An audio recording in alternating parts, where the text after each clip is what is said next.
இங்கே வந்திருக்கிறவர்கள் எல்லோரும் இந்த கூட்டணியின் கட்சிகளை சார்ந்தவர்கள். உங்களிடத்திலே இவர்களுக்கு வாக்களிக்க வேண்டிய தேவையை வலியுறுத்த வேண்டிய அவசியமில்லை. நீங்கள் மக்களிடத்திலே எடுத்து சொல்லி இந்த கூட்டணியை வெற்றி பெற செய்ய வேண்டியது ஏன் என்பதை மட்டும் நான் சொல்லிக்கொள்ள விரும்புகின்றேன்.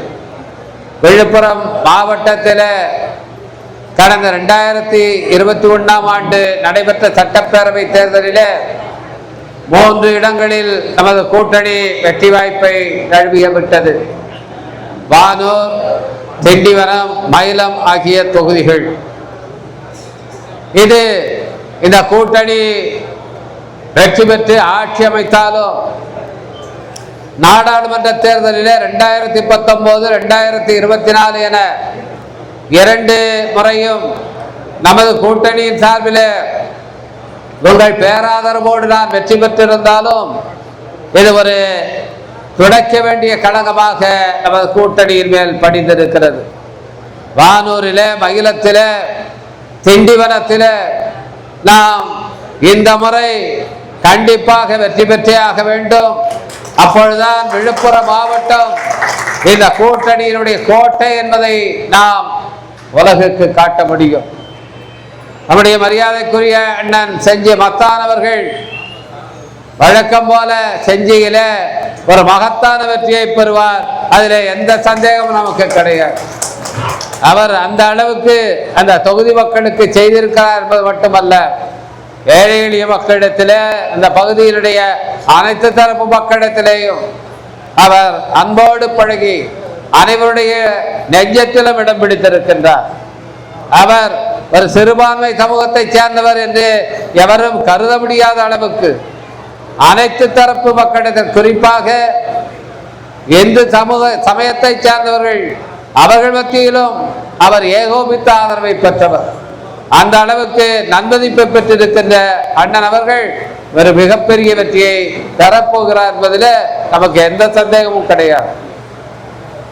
இங்கே இருக்கின்ற வேட்பாளர்களில் மயிலத்தில் மேலாள் அமைச்சர், அதிமுகவை சேர்ந்த திரு சி.வி. சண்முகம் அவர்களை எதிர்த்து களமாடுகிறார் நம்முடைய மரியாதைக்குரிய சகோதரர் எல். வெங்கடேசன் அவர்கள். நிச்சயமாக அங்கே அவர் வெற்றி பெறப் போகிறார். வெற்றி பெறுவது மட்டுமல்ல, எதிர்த்தரப்பில் ஒரு ஸ்டார் கேண்டிடேட் மேலாள் அமைச்சர், இன்றைக்கு மாநிலங்களவை உறுப்பினர், அவரை மண்டப செய்தார் என்ற ஒரு பெருமையை அவர் பெறப்போகிறார். மரியாதைக்குரிய சி.வி. சண்முகம் அவர்கள் விழுப்புரத்தில் போட்டியிட்டு தோல்வி கண்டார். அவரை வீழ்த்தியவர் டாக்டர் லட்சுமணன் அவர்கள். இன்றைக்கு விழுப்புரத்தினுடைய மாவட்ட செயலாளராக திராவிட முன்னேற்ற கழகத்திலே இருக்கின்றார். அவர் மீண்டும் விழுப்புரத்திலே போட்டியிட்டால் லட்சுமணனை வெல்ல முடியாது என்ற காரணத்தினாலே கடந்த ஓராண்டு காலமாக மயிலத்திலே அவரும் அவருடைய சகோதரரும் அங்கே களப்பணியாற்றிக் கொண்டிருக்கிறார்கள். 1 வருடமாக அவர்கள் தேர்தல் வேலை செய்து கொண்டிருக்கிறார்கள். ஆனால் மயிலத்தினுடைய நிலைமை என்ன? அங்கே இருக்கிற பட்டியல் சமூக மக்கள் ஒரு கடினமான வாக்கு வங்கியாக இருக்கிறார்கள். அவர் சார்ந்திருக்கிற சமூகத்தை சார்ந்தவர்கள் திராவிட முன்னேற்ற கழகத்தில் வலுவாக இருக்கிறார்கள். அங்கே வன்னியர் அல்லாத, தலித்துகள் அல்லாத சிறுபான்மை சமூகத்தை சார்ந்தவர்கள் கணிசமான எண்ணிக்கையிலே வாக்காளர்களாக இருக்கின்றார்கள். ஒரு சாதாரண கணக்கை போட்டால் கூட இந்த வாக்குகள் எல்லாம் சேர்ந்தால் மரியாதைக்குரிய சி.வி. சண்முகம் அவர்கள் ஒரு 50,000-60,000 வாக்குகளை கூட அங்கே பெற முடியாது என்பது நமக்கெல்லாம் தெரியும். எனவே எல். வெங்கடேசன் அவர்கள் நிச்சயமாக 40,000 வாக்குகள் வித்தியாசத்தில் மயிலத்தில் வெற்றி பெறப் போகிறார். நாம் இங்கே இருக்கிறவர்கள், மயிலத்தை சார்ந்தவர்கள், நீங்கள் நிச்சயமாக ஒரு உறுதிமொழி எடுத்துக்கொள்ள வேண்டும். திரு சி.வி. சண்முகம் அவர்கள் அமைச்சராக இருந்தவர், ஒரு நல்ல மரியாதைக்குரிய மாண்புமிக்க பொறுப்பிலே இருந்தவர். இன்றைக்கு மாநிலங்களவை உறுப்பினராக இருக்கின்றார். ஆனால் அவர் என்ன மாதிரியான முன்னுதாரணத்தை ஏற்படுத்துகிறார் என்ற நீங்கள் எல்லாம் பார்க்க வேண்டும். அண்மையில அவர்களை பற்றிய ஒரு செய்தி தொலைக்காட்சிகளிலே வைரலாக மாறியது. எதற்காக? பெண்களுக்கு பாதுகாப்பு இல்லை தமிழ்நாட்டில் என்று அதிமுக சார்பில் ஆர்ப்பாட்டம் நடத்துகிறார்கள். அந்த ஆர்ப்பாட்டத்தில் பங்கேற்ற மரியாதைக்குரிய சி.வி. சண்முகம் அவர்கள் அந்த பெண்களை அவமானப்படுத்தும் விதமாக, கொச்சைப்படுத்தும் விதமாக அந்த ஆர்ப்பாட்டத்திலேயே பேசுகிறார். பெண்களுக்கு பாதுகாப்பு வேண்டும் என்று நடத்தப்பட்ட ஆர்ப்பாட்டத்திலேயே அவர் எந்த அளவுக்கு பெண்களை இழிவுபடுத்தி பேசினார் என்பது உங்களை எல்லாம் தெரியும், நீங்கள் எல்லாம் பார்த்தீர்கள். இப்படியான ஒருவர் வெற்றி பெற்றால் நம்முடைய மாவட்டத்துக்கே இது ஒரு பெரிய அவமானம். பெண்களுடைய அந்த மரியாதைக்கு, அவர்களுடைய கௌரவத்துக்கு குறைச்சல் மட்டுமல்ல, இந்த மாவட்டத்து மக்களுக்கு அது ஒரு அவமானம். எனவே அப்படியான ஒரு அவமானம் நேரக்கூடாது. அவர் இன்னும் என்னென்னவோ பேசி இருக்கிறார், அதெல்லாம் உங்களுக்கு தெரியும். பாட்டாளி மக்கள் கட்சியை சேர்ந்தவர்கள் கூட அவ்வளவு மோசமாக பேசியதில்லை. அவர் தேர்தல் காலத்தில் ஓட்டு கேட்கிற நேரத்திலே கூட சாதி அடிப்படையில் தரக்குறைவாக நாம் பேச கூச்சமடைகிற வார்த்தைகளை எல்லாம் பேசியவர் தான் நம்முடைய மரியாதைக்குரிய திரு சி.வி. சண்முகம் அவர்கள். அவர் அங்கே வெற்றி பெற்றால் அது விழுப்புரம் மாவட்டத்து மக்களுக்கு பெரிய அவமானம். எனவே அப்படியான ஒரு அவமானம் நேர்ந்துவிடக் கூடாது. அந்த தொகுதியில எல். வெங்கடேசன் அவர்கள் 40,000 வாக்குகளுக்கு குறையாமல் முன்னிலை பெற்று வெற்றி பெற வேண்டும். அப்படி மகத்தான வெற்றியை அவருக்கு நாம் அளிக்க வேண்டும் என்று நீங்கள் எல்லாம் உறுதி எடுத்துக் கொள்ள வேண்டும் என்று உங்கள் பாதம் தொட்டு நான் கேட்டுக்கொள்ளுகின்றேன். இங்கே போட்டியிடுகிற வன்னியரசு அவர்கள் கடந்த தேர்தலிலே வானூர் தொகுதியிலே போட்டியிட்டு வெற்றி வாய்ப்பை இழந்தார். வன்னியரசு அவர்கள் தொலைக்காட்சி விவாதங்களிலே நீங்கள் பார்த்திருக்கலாம். தேசிய பிரச்சனையிலிருந்து மாநில பிரச்சனை வரை மிக சிறப்பாக தன்னுடைய கருத்துக்களை எடுத்து வைக்கிறவர், மிகுந்த வாத திறமை கொண்டவர், எழுத்தாற்றல் மிக்கவர். அவர் மோடி அரசாங்கத்தை பற்றி எழுதி வெளியிட்டிருக்கிற புத்தகம் ஒரு மிக முக்கியமான புத்தகம். ஆங்கிலத்தில் அது மொழிபெயர்க்கப்பட்டால் இந்திய அளவிலே அது பேசப்படுகிற நூலாக இருக்கும். அந்த அளவுக்கு ஆழமான கருத்துக்களை, ஆதாரங்களை திரட்டி மோடி அரசாங்கம் எந்த அளவுக்கு ஒரு ஆபத்தான அரசாங்கமாக இருக்கிறது என்பதை ஒரு நூலாக எழுதி வெளியிட்டிருக்கின்றார். எழுத்தாற்றல் மிக்கவர், பேச்சாற்றல் மிக்கவர், வாத திறமை மிக்கவர். அவர் திண்டிவனம் சட்டமன்ற தொகுதியிலிருந்து தேர்ந்தெடுக்கப்பட்டால் நிச்சயமாக இந்த தொகுதியினுடைய வளர்ச்சிக்கு பேருதவியாக இருக்கும். அவர் எங்களுடைய தலைவர் எழுச்சி தமிழர்களுடைய நெஞ்சம் நிறைந்த ஒரு தோழர் மட்டுமல்ல, அவருடைய நம்பிக்கைக்குரிய தளபதி மட்டுமல்ல, நம்முடைய மாண்புமிகு முதலமைச்சர் அவர்களுடைய திராவிட முன்னேற்ற கழக தலைவர் அண்ணன் தளபதியார் அவர்களுடைய நெருக்கமான தோழர்களில் ஒருவர், அவருடைய அன்புக்குரியவர்.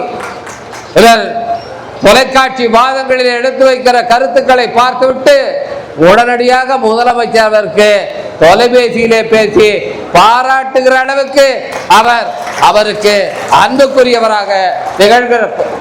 எனவே இதையெல்லாம் அவர் ஆக்கப்பூர்வமாக பயன்படுத்தி திண்டிவனம் தொகுதி என்பது கடந்த 5 ஆண்டு காலத்தில் அதிமுக உறுப்பினர், அவர் பெயர் கூட உங்களுக்கு யாருக்கோ நினைவிருக்கா என்பது தெரியாது, அவரே தான் திரும்பவும் நிற்கிறார் என்று சொல்கிறார்கள். அவர் இந்த தொகுதியை சீரழித்திருக்கிறார். எந்தவித வளர்ச்சிக்கோ அவர் போய் ஒரு குரல் கூட கொடுத்ததில்லை. எதிர்கட்சி உறுப்பினராக இருக்கலாம், எதிர்கட்சி உறுப்பினர்கள் தான் சட்டப்பேரவையிலே அதிகமாக குரல் எழுப்ப வேண்டும். சட்டப்பேரவை என்பது ஆளுங்கட்சியை சேர்ந்தவர்களுக்கு அல்ல, எதிர்கட்சியை சேர்ந்தவர்களுக்குத்தான் அதிக முன்னுரிமை கொடுக்கப்படுகிற இடம். ஆனால் அவர் போய் சட்டப்பேரவையிலே பேசினார், இந்த கோரிக்கையை எழுப்பினார், இந்த அரசாங்கத்தில் இந்த வேண்டுகோளை வைத்து அந்த திட்டத்தை இங்கே கொண்டு வர செய்தார் என்று ஏதாவது ஒரு செய்தி பத்திரிகையில ஏதாவது நீங்க பார்த்ததுண்டா? யாருமே பார்த்திருக்க மாட்டோம். அவரால் ஏதாவது ஒரு நல்லது இந்த தொகுதிக்கு நடந்திருக்கிறதா? எதுவுமே கிடையாது. அப்படியான எதற்கும் உதவாத ஒரு நபர் மீண்டும் சட்டமன்றத்துக்கு போனால் திரும்பவும் திண்டிவனம் எல்லா விதத்திலும் பின்தங்கி போய்விடும். எனவே இன்றைக்கு இந்த திண்டிவனம் தொகுதியில வளர்ச்சி ஏற்பட வேண்டும். அருகாமையில சென்னைக்கு மிக அருகாமையில இருக்கிற நம்முடைய மாவட்டம், இந்த மாவட்டம் முன்னேற்றம் அடைய வேண்டும். இந்த திராவிட முன்னேற்ற கழக ஆட்சியிலே தான் அதை வைத்த கோரிக்கையின் அடிப்படையில் இன்றைக்கு விழுப்புரம் மாவட்டத்தில் மினி டைடல் பார்க் நம்முடைய மாண்பு முதலமைச்சர் அவர்களால் உருவாக்கப்பட்டிருக்கிறது. அதுபோல திருக்கோயிலூரில், வானூரில், இன்னும் பல இந்த விக்கிரவாண்டி தொகுதியில் இன்றைக்கு அரசு கலைக்கல்லூரிகள் உருவாக்கப்பட்டிருக்கின்றன. இதையெல்லாம் திராவிட முன்னேற்ற கழக ஆட்சியில வந்தது. திராவிட முன்னேற்ற கழக ஆட்சியிலே தான் இந்த திண்டிவனம் தொகுதியில சிப்காட் வந்திருக்கிறது. இன்னும் பல்லாயிரக்கணக்கான மக்களுக்கு வேலை வாய்ப்பை வழங்கக்கூடிய இன்னும் ஒரு சிப்காட்டை அமைக்க வேண்டும் என்றுதான் பாராளுமன்ற உறுப்பினர் என்ற முறையில கோரிக்கை வைத்து அதுவும் நம்முடைய முதலமைச்சர் அவர்களால் ஏற்றுக்கொள்ளப்பட்டு அதற்கான நடவடிக்கைகள் தொடரப்பட்டிருக்கின்றன. எனவே இப்படியான முன்னேற்றங்கள், வளர்ச்சிகள் இங்கே இப்பொழுதுதான் வர ஆரம்பித்திருக்கின்ற நம்முடைய திராவிட முன்னேற்ற கழக ஆட்சியிலே தான் வர ஆரம்பித்திருக்கின்றன. அது தொடர வேண்டும் என்று சொன்னால் திண்டிவனம் தொகுதியும் மற்ற தொகுதிகளைப் போல வளர்ச்சி மிக்க தொகுதியாக மாற வேண்டும் என்று சொன்னால் நீங்கள் நம்முடைய வன்னியரசு அவர்களுக்கு பானை சின்னத்திலே வாக்களித்து பெருவாரியான வாக்கு வித்தியாசத்தில் அவரை வெற்றி பெற செய்ய வேண்டும் என்றால் நீங்கள் எல்லாம் எடுத்து சொல்ல வேண்டும். நம்முடைய மாண்புமிகு அமைச்சர் அவர்கள் அவர் அமைச்சராக இருந்த நேரத்திலே தான் திண்டிவனம் மருத்துவமனையை மாவட்ட தலைமை மருத்துவமனையாக மாற்ற வேண்டும் என்று கோரிக்கை வைத்து மாண்புமிகு முதலமைச்சர் அவர்கள் உடனடியாக அதற்கு ஒப்புதல் அளித்து திண்டிவனம் மருத்துவமனை மாற்றப்பட்டது. எனவே இப்படியான வளர்ச்சிகள் எல்லாம் வர வேண்டும் என்று சொன்னால் இந்த மதச்சார்பற்ற முற்போக்கு கூட்டணியினுடைய அங்கமாக இருக்கின்ற விடுதலை சிறுத்தைகள் திண்டிவனத்திலே வெற்றி பெற வேண்டும். இந்த பகுதியெல்லாம் ஒரு காலத்திலே சமூக பதற்றம் நிரம்பிய மாவட்டமாக இது இருந்தது. ஏன் இது பின்தங்கி இருந்தது? ஒரு காலத்தில் யாரும் இங்கே முதலீடு செய்ய முன்வரவில்லை. எப்பொழுது பார்த்தாலும் சமூக பிரச்சனைகள், கலவரங்கள் இப்படி எல்லாம் நடந்து கொண்டிருந்த நேரம் இன்றைக்கு எல்லாம் அடங்கி அமைதியாக இந்த பிரதேசம் இருக்கிறது என்று சொன்னால் நாடாளுமன்றத்துக்கு விடுதலை சிறுத்தைகளுக்கு நீங்கள் வாக்களித்தீர்கள். இந்த மாவட்டம் அமைதியான மாவட்டமாக மாறி இருக்கிறது. சட்டமன்றத்துக்கு நீங்கள் விடுதலை சிறுத்தைகளுக்கு வாக்களித்தால் இந்த பகுதியில் வளர்ச்சி நடைபெறும், முன்னேற்றம் நடைபெறும், இந்த பகுதியில் நல்லிணக்கம் நிலவும். எனவே இதையெல்லாம் நீங்கள் எடுத்து சொல்லி நம்முடைய அன்பு சகோதரர் வன்னியரசு அவர்களுக்கு பானை சின்னத்தில் மிகப்பெரிய வாக்குகளை பெற்று ஒரு மகத்தான வெற்றியை தர வேண்டும் என்று உங்களை எல்லாம் உங்கள் பாதம் தொட்டு நான் கேட்டுக்கொள்கின்றேன்.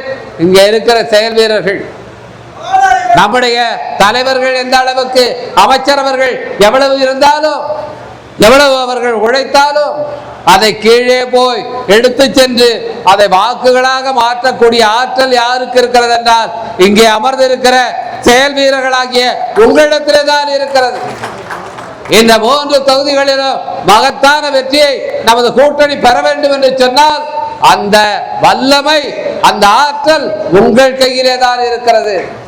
எனவே மாண்பு முதலமைச்சர் அவருடைய கனவை 200 தொகுதிகளுக்கு மேல் இந்த கூட்டணி வெற்றி பெறும் என்று மாண்பு முதலமைச்சர் சொல்லி இருக்கின்றார். இன்றைக்கு கூட கருத்து கணிப்புகள் வந்து கொண்டிருக்கின்றன. போல் டிராக்கர் என்ற ஒரு கருத்து கணிப்பு வந்திருக்கிறது. நேற்றைய தினம் இன்னொரு கருத்து கணிப்பு வந்தது. இந்த கருத்து கணிப்புகள் எல்லாமே 180 தொகுதியிலிருந்து 200 தொகுதிகள் வரை திராவிட முன்னேற்ற கழக கூட்டணி வெற்றி பெறும் என்று சொல்லுகிறது. அதிமுக 30-40 இடங்களுக்கு மேல் வராது என்று கருத்து கணிப்புகள் சொல்லுகின்றன. எல்லாரும் நடிகர் நான் முதலமைச்சராக விடுவேன் என்று கனவு கொண்டு கண்டிருக்கிறாரே, அவர் 2 இடம் 3 இடம் கூட வெற்றி பெற முடியுமா என்பதை கருத்து கணிப்புகள் காட்டிக் கொண்டிருக்கின்றன. எனவே திராவிட முன்னேற்ற கழக தலைமையிலான இந்த கூட்டணி மகத்தான வெற்றியை பெறுவது உறுதியாகிவிட்டது. நம்முடைய மாண்பு முதலமைச்சர் தான் மீண்டும் முதலமைச்சராக பதவியேற்க போகிறார். அப்படியாக நேரத்தில் நம்முடைய மாவட்டத்தில் எதிர்கட்சியை சேர்ந்தவர்கள் வெற்றி பெற்றார்கள் என்ற ஒரு கெட்ட செய்தி வந்துவிடக் கூடாது. கடந்த முறை அவர்கள் வெற்றி பெற்ற தொகுதிகளை எல்லாம் படுதோல்வி அடைய செய்ய வேண்டும். திண்டிவனத்தில் மகிழத்தில் அவர்களை படுதோல்வி அடைய செய்ய வேண்டும். அனைத்து தொகுதிகளிலும், விழுப்புரம் மாவட்டத்தில் இருக்கிற அனைத்து தொகுதிகளிலும் திமுக தலைமையிலான கூட்டணி தான் வெற்றி பெற்றது என்ற நற்செய்தியை நீங்கள் தர வேண்டும். அதற்காக கடுமையாக பாடாற்ற வேண்டும் என்று உங்கள் பாதம் தொட்டு கேட்டுக்கொள்கிறேன். நன்றி, வணக்கம்.